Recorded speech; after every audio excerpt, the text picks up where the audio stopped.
Main Mendoza update. Yan, outfit ni Main. And during Vivo V50 Lite launch na ginanap sa Robinsons, Manila. Ang ganda pa nga ni Main. Ito yung video, yung highlights ni Main for Vivo. And since 2019, and Vivo ambassador na si Main.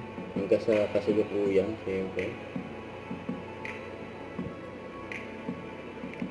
Ang bagay kay May, yung long hair style na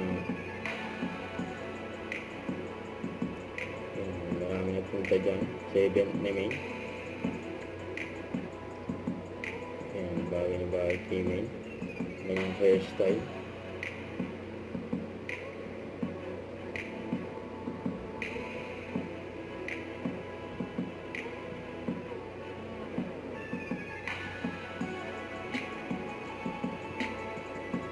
May Mendoza yan, solid and gorgeous and main cute.